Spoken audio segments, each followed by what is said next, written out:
Welcome back. The Becker name is synonymous with live entertainment. As head of Ace Theatrical Group, they're responsible for getting the acts booked at the Smart Financial Center.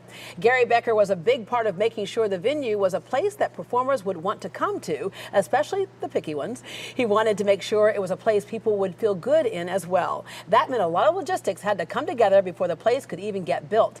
Gary took me on a tour to see how the ideas finally came together. Gary, when it comes to building something like this, there's a lot of science that goes on here. There's a lot of science, a lot of mechanics, a lot of thought, a lot of what ifs, a lot of what if this happens, this needs to happen, and to be as versatile as we are, and to be able to be a intimate theater for 3,000 seats or 4,300 seats or 6,000 seats. Yeah, because that affects happen. The whole viewing experience. Absolutely. When you can be a little bit closer, a little tighter in. So oftentimes theaters will do that because they have different theaters in different rooms. Correct. Here you can do it all within the same space. You can see. It's happening right now. The wall's moving. All right. So this is a 8,000 pound wall. It's got 8 motors. It's moving on tracks in the ceiling, and it'll come to what we call our Caliper Wall. And it'll happen on the other side as well, and it'll bring our theater down to 3,000 seats. And in a few minutes, here we go, boom, the room is automatically a little smaller. That's right, 3,000 seats. And if you would like a little bit more intimate space, I'm looking at this up here. Let's go upstairs and take a look at that. Something we normally see in sports arenas. Sure. So Gary, at the same time we can make the room smaller, we can also make it bigger, just in case, like in my case, a family reunion, and all of a sudden 1,909 extra people say they're going to come after all. That's right, that's right. Here goes the curtain in the center section.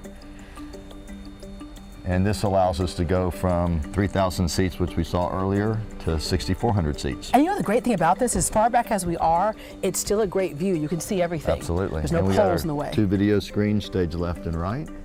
There are certain seats that you can actually buy. You can buy the right to buy. So it's like a preferred seat license. And we have our club section down there, front and center. Leather seats, a little bit bigger seat. It's kind of your own little area. You have your own line at the concession stand.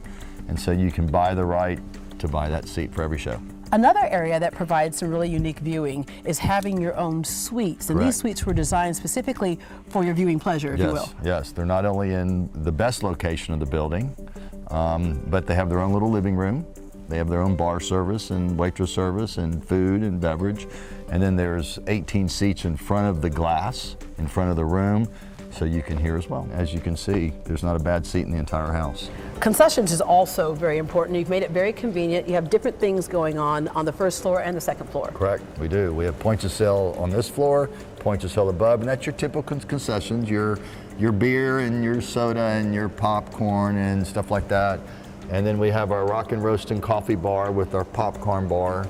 And then we have a specialty concessions where it's a lobster roll, or if we do an Indian show, we'll have Indian food, and we try and specialize it to the show and to the crowd that's coming in, and give everybody just a little bit more than a typical hot dog or a typical popcorn. Yeah, and the thing that's important is you have enough of the stands here so people aren't waiting in line long. Another place where people aren't waiting in line long, your bathrooms, thank you. Yes. We overdid it.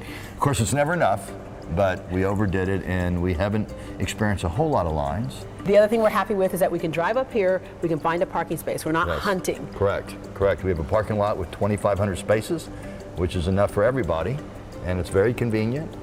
Every single thing in here is in here with purpose and all goes together. It was a collaborative process, wasn't it? It was. We collaborated with the architect and the engineers and the city council. Yeah, in fact, the city council had to look at the carpet, right? They looked at the carpet, they looked at the walls, they looked at the colors, they looked at the trash can, they looked at the table. I mean, every single thing in here is chosen. This was a 7-year process? This was a 7-year process for me. The city's been involved for 10 years in their planning and their task force. And it took us 2 years to build. Well, it paid off, because one of the other things that's amazing is this changes colors, and you see this like for probably a mile. You can see it from 59. This is like the floating bowl, and this is the look and the logo and of the theater, the kind of the mind and spirit of the theater. I don't want to get too crazy with it, but it's a very pretty look, and we can change its colors, we can change patterns. And when you see it from outside driving by, or you're walking up to it, it's an amazing sight. You've been in this business for quite some time. 40 years. How does this building compare to other things that you've done? Well, in the building construction, we build amphitheaters. So, and then we would refurbish old historic theaters like the Sanger Theater in New Orleans and the Majestic in San Antonio. This one came from the ground up, and it became so versatile. And there's so many different aspects of the building and so many things that we want to do as far as bringing talent that we wanted the building to be able to accomplish. And so when you see the moving walls and you see the drapes, and just as you walk in the door and you just see the theater, it kind of delivers all that for us. The great thing about this too is that when guests come and that door opens and they walk right in, they get such a great experience here. Well, it's a beautiful theater. You got a great proscenium stage. Everything's in front of you. You got the 2 big video screens that are on, and you got an ambiance that's fitting of a theater. And you can also have a rock show. Yes, you can. In fact, some design went into making sure you could have your mosh pit, because those chairs up front can actually be removed, right? Removed, and we pull out a platform so they step down 14 inches so the people behind them can see over their heads. And for Duran Duran, we had a crazy pit. People had fun. Were you in the middle of it? No, no, I sit right, that's my chair right back there. Yeah, that's safer over there. Just like people enjoy the space, so do the entertainers. And you thought a lot about how to make the space look for people who are on the road traveling a lot and need to get ready for performance. Well, there's a lot of entertainers that they don't want to interface with it. You know, they get into their groove, they get into their process, their creative zone. And so what we've created is a room for wardrobe and or makeup. And then this room right here would be a lounge and then a makeup room. And then in their green room, they have family, like Pookie and all of her family. They can come in here and they can relax. And then if it's a Dinah Ross or a Celine Dion and she wants to visit with them, and then she wants to go back out into her space, her private space, she can. And here they have easy access to the stage. They do. They come right through here. So they'll walk through the hallway, they'll come up here on stage left, and they have access to their performance area. And lights, camera, action, right? There they go.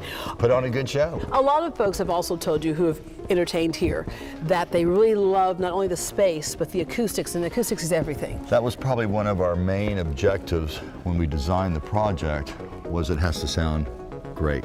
Not just for a Broadway show or a Broadway performer like Kristen Chenoweth, or a Broadway show like Dirty Dancing, but for a comedian like Jerry Seinfeld and for a rock band like Duran Duran. What is it about entertainment that just really makes a more cohesive community, and how important is this to have, and it's not just entertainment in any community?